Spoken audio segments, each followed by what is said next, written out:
Welcome to Everything Co-op, bringing you information on how cooperatives can help improve your quality of life.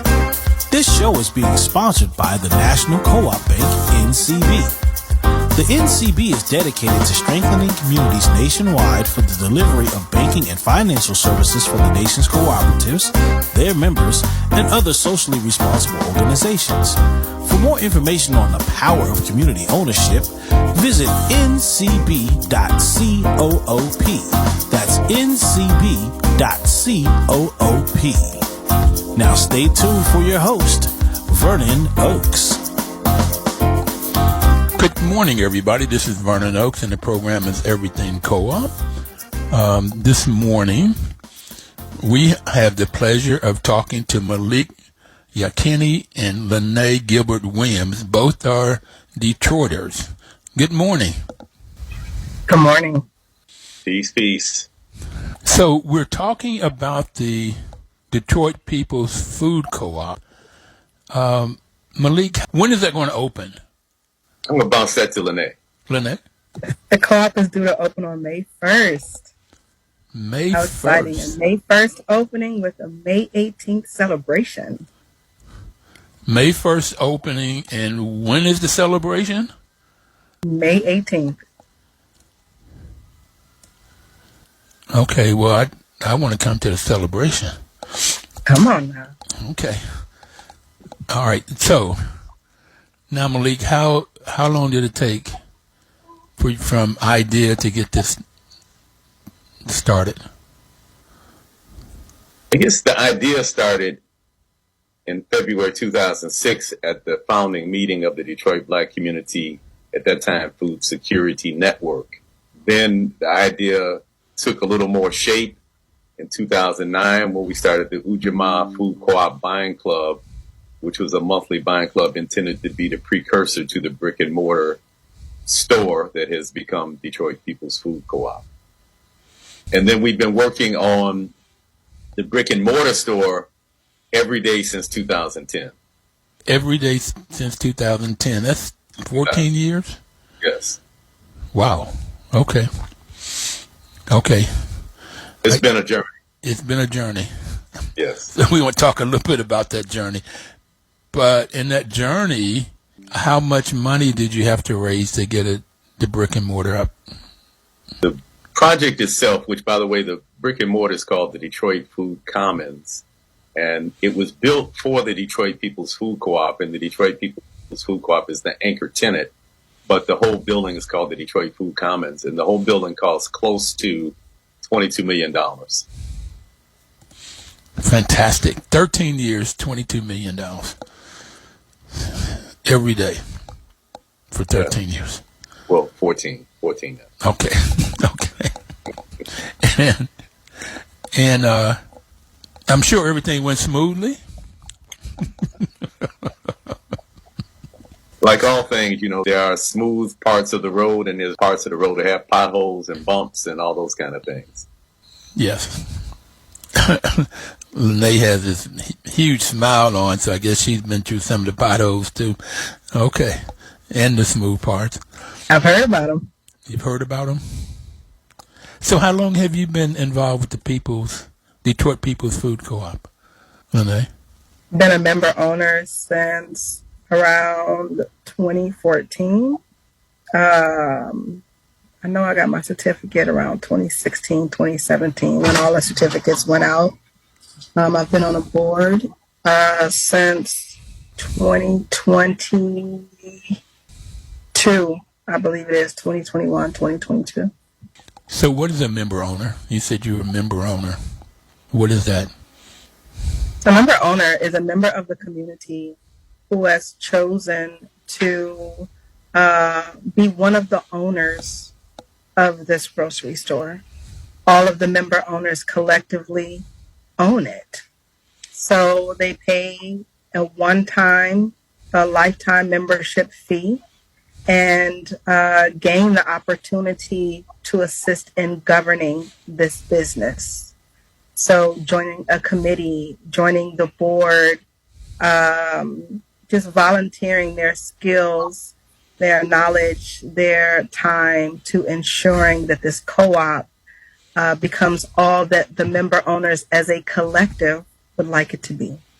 So you became a member owner in 2014, 10 years ago. You're Yes. now the president of the board. What was that journey like, from member to president of the board? You know, for a while, I believe I felt like many member owners, it's already on the road to opening. You know, there are a lot of people involved who's been involved for a long time, and they know what needs to be known, and I don't. You know, I felt like that for a long time.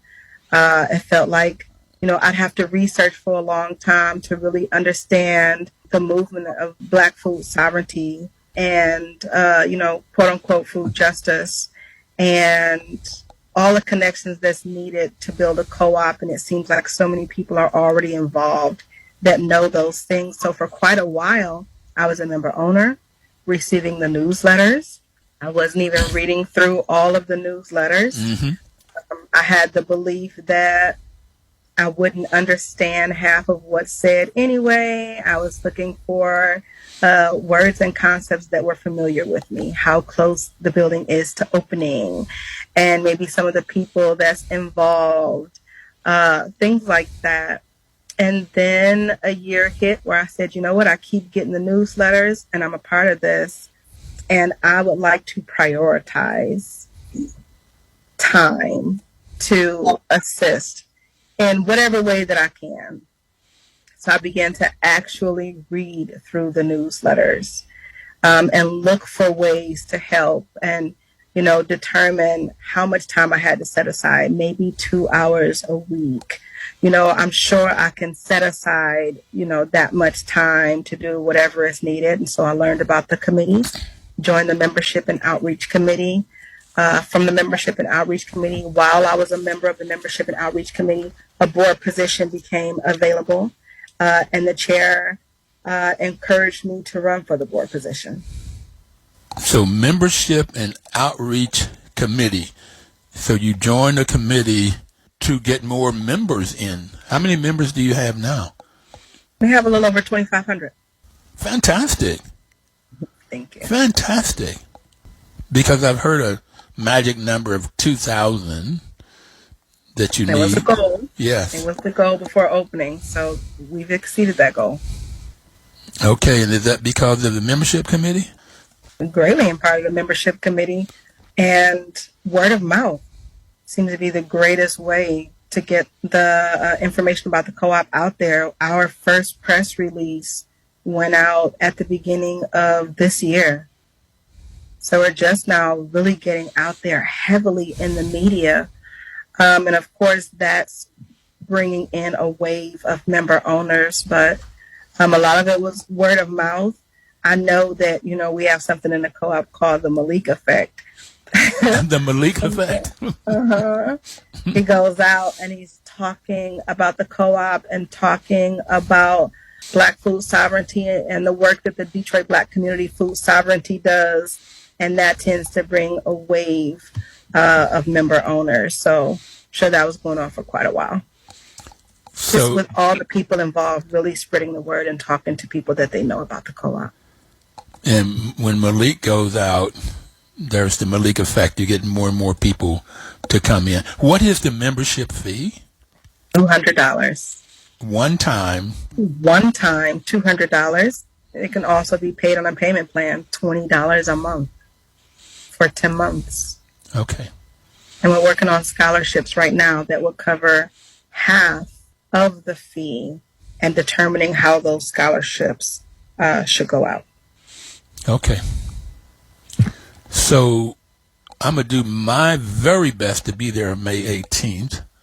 That's when you said the party is, right? Okay.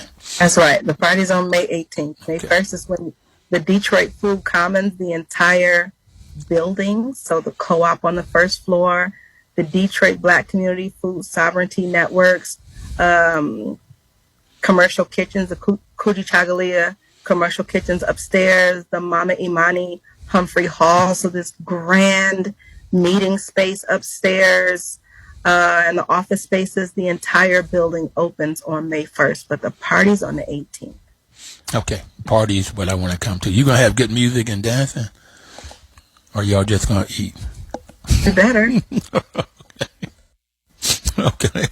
There's a whole committee for it.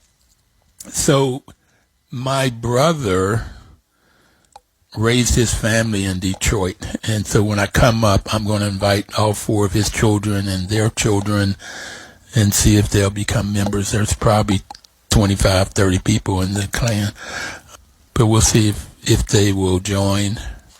Bring them. Yeah. Okay. Is the Food Commons, is it close to Motown? Probably about maybe a mile and a half from Motown. So I asked that. I knew it was fairly close. And what's the boulevard or street that it's on? We're on Woodward Avenue, which is the main street of Detroit, at Euclid, East Euclid. Okay, I'm going to see if I can get the Malik effect going, too, to see if I can get some members. Okay. Malik, I may need a call on you to come out and do your magic with my family peoples. Okay. So, Malik, you've been there since the beginning. How has it been for you? And how do you feel that it's opening? I'll start with the second question. Of course, I'm happy after working on this for 14 years to see it open. But also, as I've shared with Lanay, although I'm happy to see it open, it's kind of a shame that it's such a big thing that Black people are leading the opening of a grocery store. It should be the normal thing. You know, this should be what's happening in Black communities throughout the country. So on one level, yes, I'm very happy. I'm excited we're going to open. But the reason for doing this is to try to transform our people. And so in the big scheme of things, this is a drop in the bucket. It's a significant drop because it's a model of what can be done. But we have a much larger work to do. So I'm really, always focused on what is the larger work. Yes, this is an important milestone that can lead us to the larger work, but we still have a tremendous job to do to extract our people from the grips of capitalist exploitation. The grips of capitalist exploitation. Yeah, let me add another adjective: capitalist white supremacist exploitation. Yes. In case people have any lack of clarity about what I'm talking about. So, and what's happening in Detroit is what happens in Black communities throughout the country, which is that other ethnic groups come into our community and control all of the grocery stores. So in Detroit, that ethnic group happens to be Chaldeans, an ethnic minority from Iraq who has a long history of entrepreneurship, and they're a Christian minority in a Muslim majority country. They've been in the Detroit area for the last, in relatively large numbers, for the last 120 years or so, and have had this history of entrepreneurship. So I'm not really mad at Chaldeans per se, but I'm mad at exploitation of Black people. If you go to Chicago, it's not going to be Chaldeans. It's going to be another ethnic group. If you go to LA, it's going to be another ethnic group.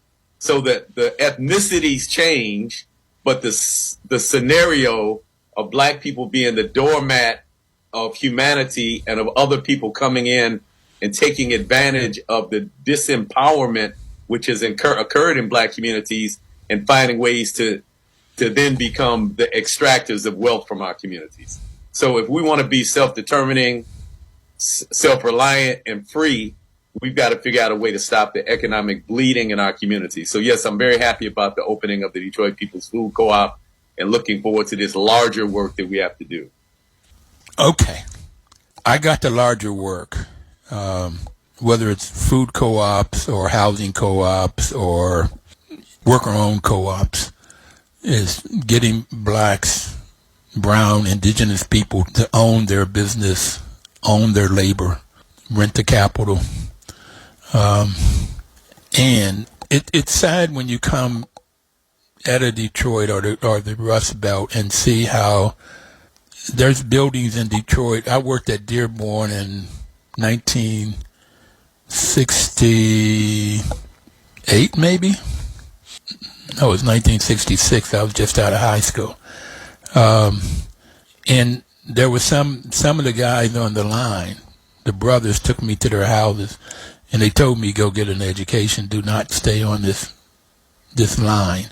The money was good, but when I would go back there and visit my brother and his family, those houses that I would have given a left arm for in 65, 66, 68, they're just in really bad shape, terrible shape. So, and I've been around this white supremacy, white capitalism, where they extract, because I grew up in West Virginia, and they would come in and extract the land, take out the coal, leave the land in really bad shape, the water in bad shape, and they left the people broken and in bad shape because they would take their pensions. So yeah, this capitalism is terrible, and that's why I am extremely excited about you all opening Food Commons in Detroit, and will do everything I can. I think I'm a member. I think I joined the first time we were on the air, Malik. I think I joined. So, what are some of the different issues that you all have had? Lanay, I would like for you to go. What are some of the different kinds of things that you've had to go through? I can only speak from just in recent years with the co-op again and being on the board, because before that I was on a membership and outreach committee. But I can tell you that one of the issues that we're facing still is that many Detroiters have no idea what a co-op is. I'm still having member owners to ask me, but who owns it? Like, really, who owns it?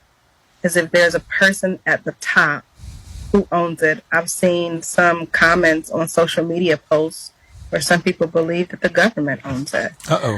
Because we're saying no one in particular owns it. Because the concept of no one person owning a company, a business in Detroit, is not commonplace. So having to consistently say to member owners that they own the co-op, and not really getting to say all that I could say about a co-op and the solutions that the co-op brings, which I do. I find that one of the greatest obstacles is really getting people to understand that member owners govern the co-op, and that they have a say, that they can come to every board meeting because they've elected their board members to assist in governing the co-op, that they should be at the different meetings and listening to the reports and different things like that. So that's an obstacle. Well, that's why we started this show 10 and a half years ago now, was because people don't know what a co-op is, and the idea is to give them information and stories so they'll know what a co-op is and want to either start one or join one, so that they can do like you did, Lanay, and that is get in and run it, get on the board. And the board then sets policies and operate it. So I have it that the co-op is owned by those 2,500 members. That's what I have, those members. That's right. Member owners. Okay. You said that this is Black-led and community-owned. Malik, what do you mean by that? So, as I mentioned, this was initiated by the Detroit Black Community Food Sovereignty Network. We initiated with the express intent of uplifting the Black community, but we also realized that functioning within American society, that you can't start a business and kind of legally operate and say it's only Black people. And so on the On the advice of our attorneys, anyone who's a Michigan resident can join. And so that means that we have member owners who are not Black. And so when we say Black-led and community-owned, we want to make that distinction that the leadership, the people driving the co-op, making the decisions, are Black, and we are committed to Black leadership in all that we do, both in the organization of the co-op organization, the board and the people who are making decisions, but also now within the store, the general manager and the 2 department managers that we've hired are Black as well. So we're committed to Black leadership, but we have a membership that includes people who are not Black. Okay, so you have a general store manager that's Black, and you have 2 departments. What departments are those? We have what we're calling the fresh departments, which is actually a combination of the produce department and the kind of dairy, eggs section. And then we have what's called the center store manager, who deals with all the things in the aisles as well as the frozen foods. We were looking for a prepared foods department manager. Also, we haven't been able to find a person that we could come to an agreement on yet. And so in the interim, the general manager, Akil Talley, is going to also serve as the prepared food section manager. So that prepared food is with sandwiches? We'll have a complete kitchen and deli area in the co-op. And so we'll have soups. We'll have soups and other hot foods. We'll have sandwiches and salads, various grab-and-go items, coffee, various cold beverages. So people, if they want to run in there and be able to get lunch, they'll be able to get either a hot or cold lunch and something to drink. And, if they want dessert, we'll have that. Or if people want to grab a bottle of wine on the way home in the evening, we'll have that as well. All right. So I've talked to you about some of the problems you've had. What are some of the smooth spots? Malik, I'd ask you that one. Well, first of all, I want to say the whole process is miraculous. And if this were easy, it would have been done many times in Black communities throughout the United States. So we're hoping that by us creating this model, we ease the way for people who are doing this in the future. But it's miraculous in that we have a variety of viewpoints among the key leaders of the co-op, and that would include the board, the committee heads, and the most active members. We have a diversity of viewpoints, and often having an organization that has a diversity of viewpoints can end up with that organization imploding. We have been able to create a container where people can have their views, and we're still able to synthesize those views and move forward collectively without any major cleavage in the co-op. We haven't had a group of member owners say, we're going to pull out because we don't like this decision. We've been able to keep it intact. So that in itself is miraculous.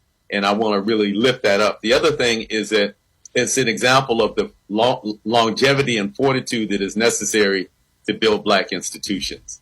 As we noted in the beginning of the conversation, it's taken us 14 years of daily work to get to this point.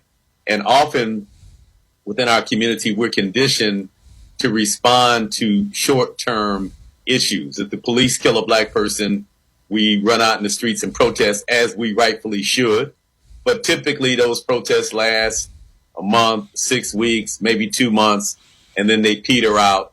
And then white supremacy continues unabated, business as usual for the most part. So we're conditioned to responding to things in the short term. We're not conditioned to the long-term commitment that it takes for institution building, ultimately nation building. And so that's another, I think, miraculous part of this process that we want to lift up, that there's a need for stick-to-itiveness and longevity if we're serious about building the kind of institutions that create healthy communities. Stick-to-itiveness. How many people, Malik, have stuck all of this time? Since day one, there's probably a group of 10 or less of us who've been there from the very beginning. Well, I think that's great that you've had 10. That's probably maybe been 20, 30, 40, 50 that the people leave out. But I think it's great that you've had 10. We're going to take our first break, and then we're going to come back And I want to talk more about, Malik, you've hitting on this co-op and what it means for the black community, creating wealth, decision-making, creating self-worth. All of it's in our community. We'll be right back. Please don't touch that dial.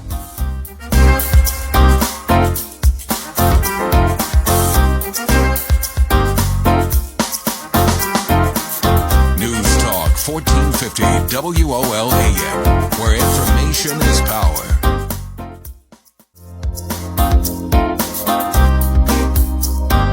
Everything Co-op. As I said earlier, we've been on the air for 10 and a half years, and the National Cooperative Bank has been our main financial supporter for those 10 and a half years. So I just want to give a shout out to them. They've been great partners. And their mission is to help co-ops and their members by providing innovative financial services, and particularly in low-income communities. And that's hard for most bank or most financial institutions to do. Okay. Lanay, I want to start with you. You said that you joined and you would get the newsletters, you would read through whatever you liked or saw, and then you would put it away. And then at one point you said, I would spend 2 hours a week. Okay, now, so you have 6 kids and a job. All right, how could you even get 2 hours? And I assume you spent a lot more than 2 hours now that you were on the membership committee and the board president.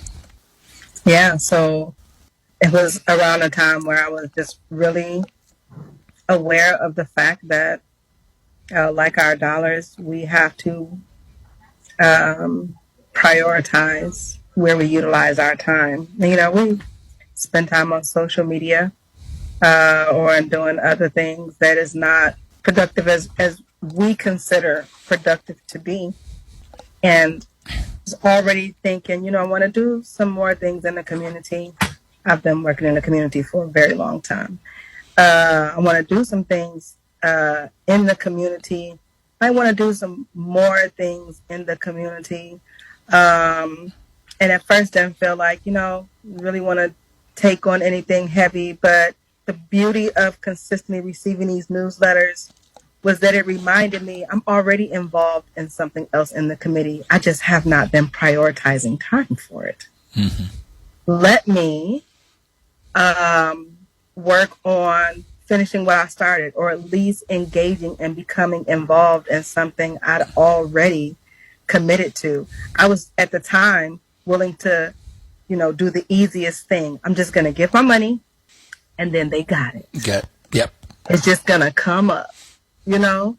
But it was like, hey, let me set aside some time to assist the process since I'm saying I want to, you know, do a bit more in the community. And it's turned out to be that and then some.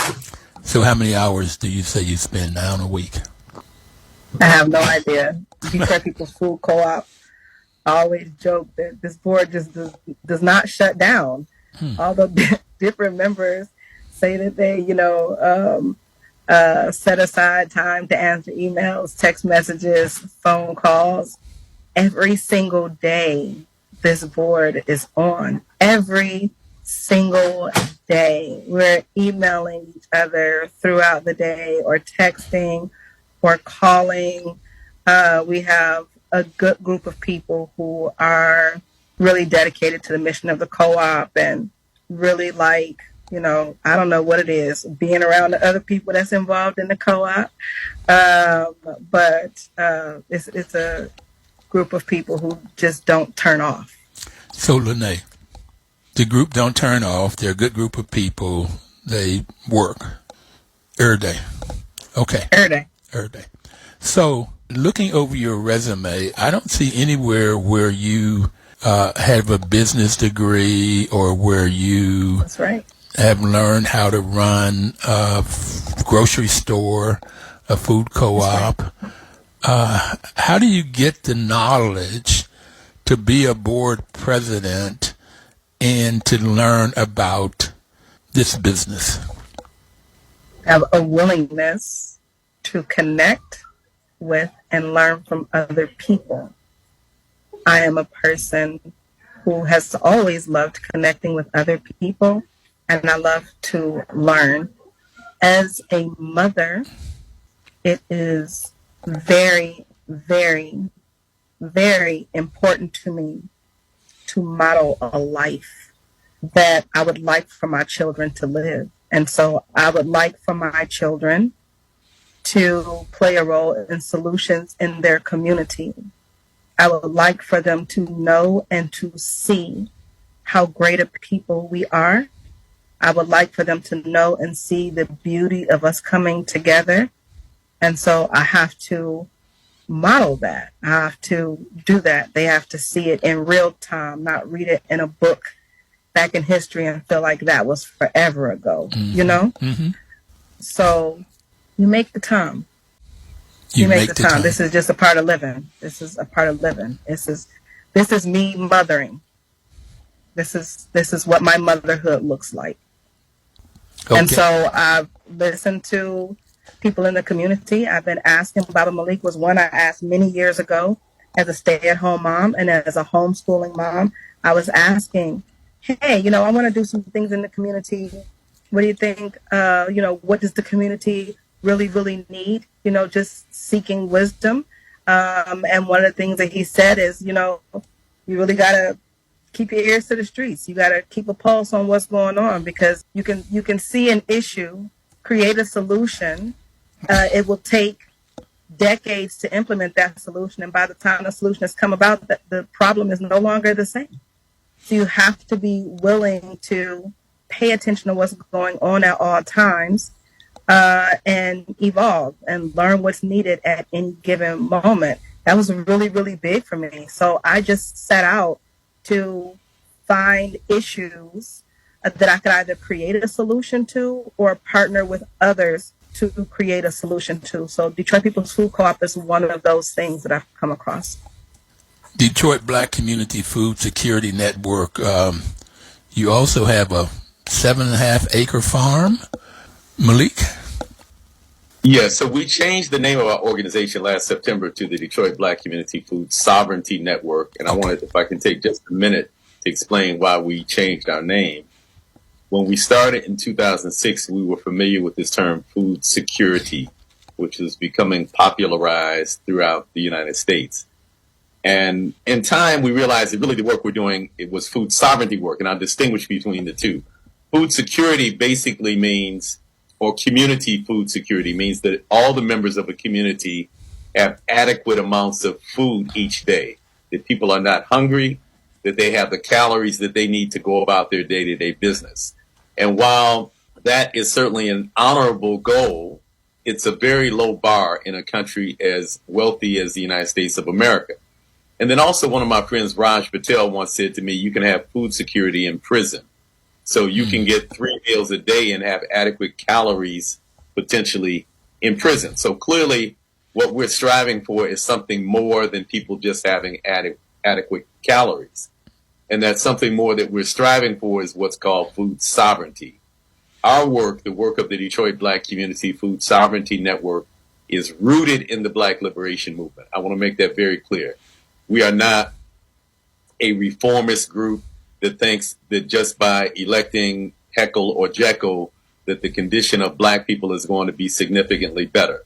We are in favor of Black people being able to govern ourselves and creating systems that allow us to use our intellectual property, our physical labor, and the wealth that we generate for our own benefit. And that is certainly not the case for our people now. So food sovereignty really means that the people who are producing and consuming the food shape and define the food system that produces the food they're consuming. And that includes everything from determining first our relationship with the earth. And if you look at traditional African or other indigenous systems of farming, they held the earth as being sacred, as opposed to this kind of capitalistic, white supremacist, Eurocentric approach to farming which sees the earth as just a commodity that we extract wealth from. That's the start of food sovereignty, how we define our relationship to the earth. Food sovereignty also has to do with the type of seeds that we plant. What are we growing, and what are the types of seeds that we're going to grow it with? Food sovereignty defines the farming methods that we use. Are we using ecologically friendly, earth renewing methods, or are we using the kind of methods that industrial farming uses that strips the nutrients from the earth, strips the topsoil, ruins the topsoil, puts chemical fertilizers and pesticides into the water systems? And then finally, and there's other aspects to defining the food system, but one of the other ones that we find to be extremely important, and I would like to think that we've contributed to this discussion on broadening the definition of food sovereignty, that is that the people who are consuming and producing the food also need to have economic benefit, that we're not just satisfied with having enough food in our community, right? Because if that were the only objective, then we would be jumping up and down. If a Walmart wants to move into a black community, that could provide greater access to food, but as a people, we have no greater say-so over our destiny, and the only thing we're able to do is go into a store owned by somebody else and give them our money in exchange for some goods. And so I just want to clarify the difference in food security and food sovereignty. Fantastic. Fantastic. So this 7.5 acres, you all farm it. Will you be selling what you produce in the store? Yes. So part of what we've been trying to do at Detroit Black Community Food Sovereignty Network is to create a model of what a closed-loop food economy might look like. In fact, we use the term developed or used by the National Black Food and Justice Alliance. We're developing self-determining food economies that we are generating from within inside of our own community, circulating the wealth within inside of our own community. So yes, we've been doing farming at our current location since 2008, and the goal was always to connect the farming with the retail side of the food business. But I want to point out, it's not just D-Town Farm, the farm operated by the Detroit Black Community Food Sovereignty Network. We are also prioritizing working with other black farmers in the city. We're interested in the ecosystem of black farmers, not just D-Town Farm, since that's the one that we operate. In fact, we realize that one of the strengths in Detroit is this collective work that takes place both within sectors, like within the farming sector, and across sectors, like between the co-op sector and the farming sector. There's a lot of cross-collaboration and a lot of working together. And so it's not about lifting up any one organization or the other. It's about lifting the whole ecosystem so that we're all benefiting from it. Do you have any sense in your budgeting of what the members may get in terms of how long would it be before you have a surplus or a profit, and what that dividend might look like for your members? So according to the pro forma projections, we're several years out from that. I'll say that. But I'll also say that people who develop pro formas and accountants are naturally conservative, as they should be. They always err on the side of caution. So they always have very low projections. And so based on their projections, it'll be several years before we turn a profit. But I'm tending to lean more towards the affirmation I've heard from our general manager, Akil Talley, which is, to quote him, "We go blow the numbers out the water." Uh-oh. Okay. And let me say this. This is not just based on pulling something out of the sky. We can point to the concrete example of the Detroit Whole Foods Market that opened in 2013. And at the time it opened, there was a lot of skepticism about whether a healthy food-oriented store could do well in a place like Detroit, which is majority black, majority low and moderate income residents. And Whole Foods Corporation, which has great experience in opening multiple stores throughout the world, projected that this store would make a certain amount of money in its first 4 years. And as it turned out, the store made more money in the first year than they projected making in 4 years, and has turned out to be, per square foot, the best performing store, I'm told, in the Whole Foods chain. So there's always a lot of assumptions about Detroit that tend to diminish us. And, the history has proven that the reality is more robust than some of these projections. All right. I want to see you all blow those numbers out the water. All right. With the Malik factor and the Lanay factor, you said that you had your first press release at the beginning of this year. What other promotions are you doing? The Membership and Outreach Committee goes out and promotes the co-op and promotes the opportunities for member ownership. So they'll set up tables at local events with information about the co-op, can assist the community in signing up for membership. We also go out. We're invited to speak about the co-op in different places. And so that's one of the things that we do. We also have... What's the name of the artist in Detroit? We've been contacted by a sports player who's interested in helping to get the word out. And hopefully that's the first of many. Detroit is a really large city. There are still people in the city who have no idea that a co-op is coming to the city, who's never heard of Detroit People's Food Co-op. And so any way that we can get the word out. But right now it's really just, for the most part, attending local events, having tables at local events. And now that we have a fully functioning communications committee, they're consistently churning out press releases to update the community on what we're doing. If I can just add to what Lanay said, we've also done a tremendous amount with social media. And in fact, I think that probably has been our primary means of reaching people. Thanks for the reminder.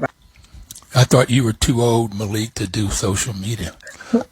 Me and you, not Lanay, but me and you. I surround myself by young people who help me to stay current. Okay. He does social media better than I do. So speaking of young people, you have 3 children, all grown. Are they in the co-op? Are they in the co-op movement, the farming movement?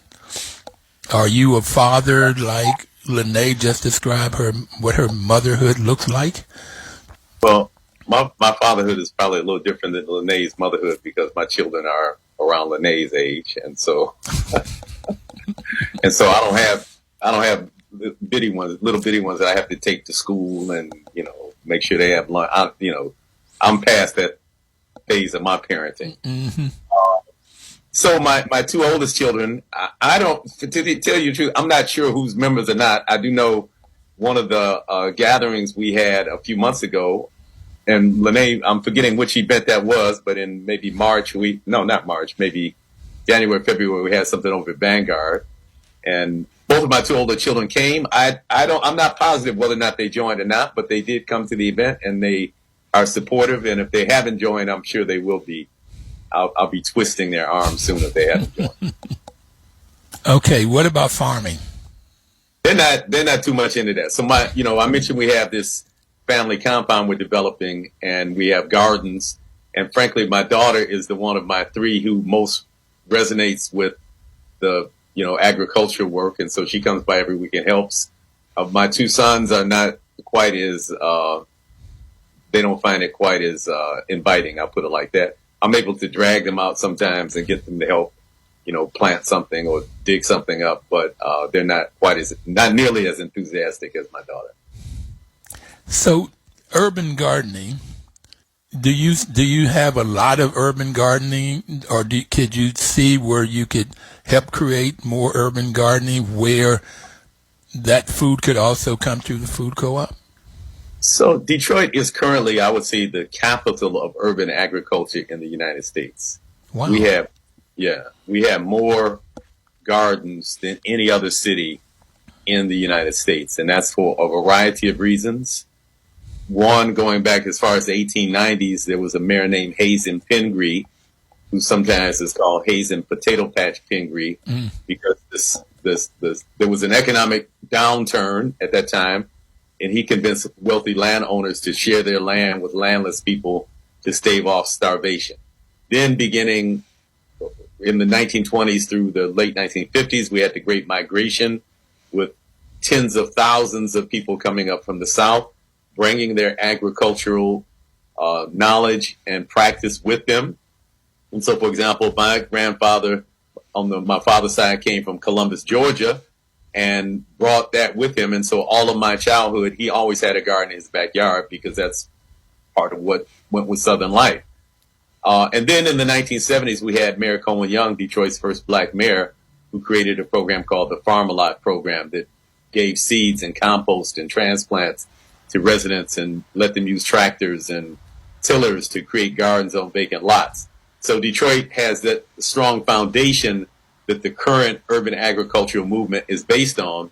And then we also have a tremendous amount of vacant land in the city of Detroit because of, basically because of white flight. That's what we used to call it, at least in the 60s and 70s. White people who began leaving Detroit in the late 1950s as Detroit became increasingly black. And then that exodus reached a fever storm in 1967 after the rebellion. And in the 6 months after the 1967 rebellion, something like 80,000 people left Detroit. And the next year, something like another 70,000 people left. And the next year, 50,000 or so left. So just in a 3-year period, Detroit lost hundreds of thousands of people.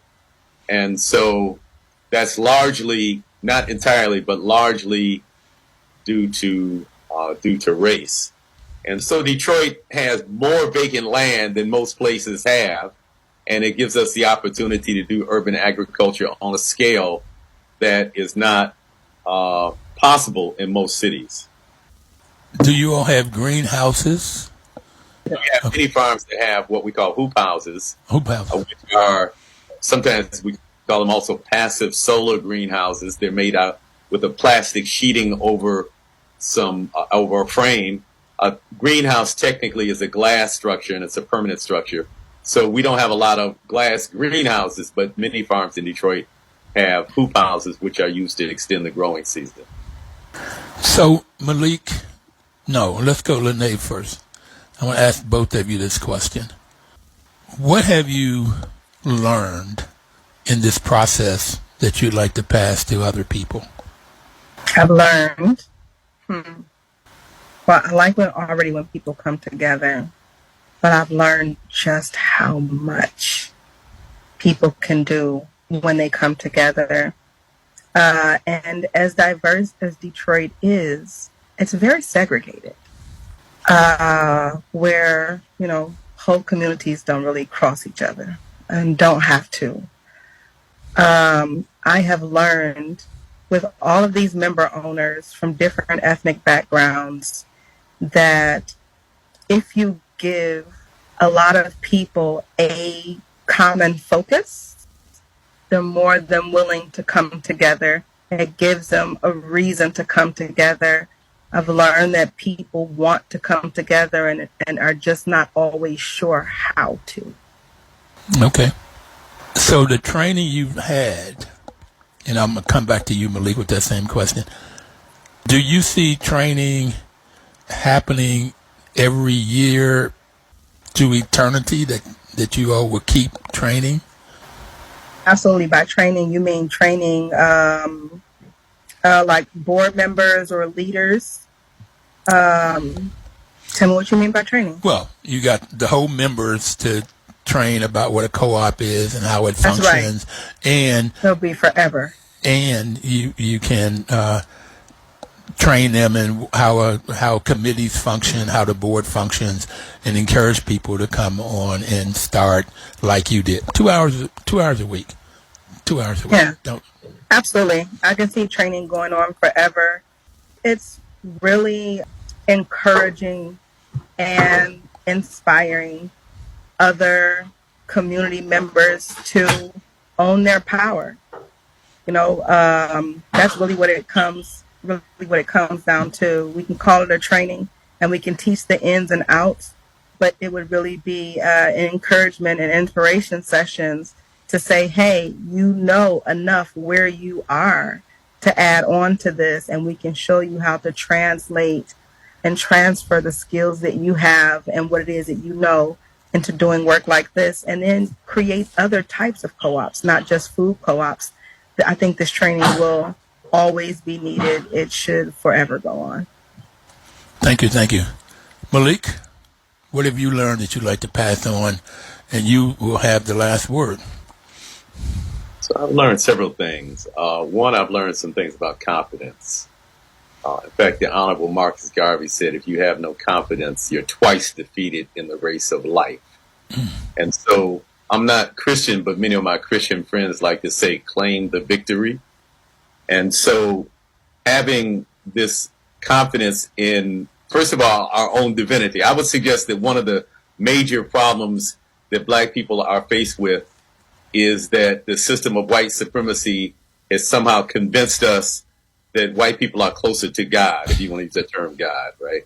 That Black people are somehow, even, this whole mythology about, the sons of Noah and, Black people being cursed. All this stuff is in the back of our minds. When Black people, if you ask a Black person, close your eyes and picture Jesus, they're going to invariably see a white dude with blonde hair, blue eyes, and some white robe on. We've been deeply, deeply, deeply conditioned to believe that there's something more divine about whiteness. And so one of the first things that we have to do as a people is we have to reclaim our own connection to the divine. Okay, we're going to stop right there. Thank you, everybody. We'll see you next Thursday. Live cooperatively. The preceding program was paid for by Everything Co-op.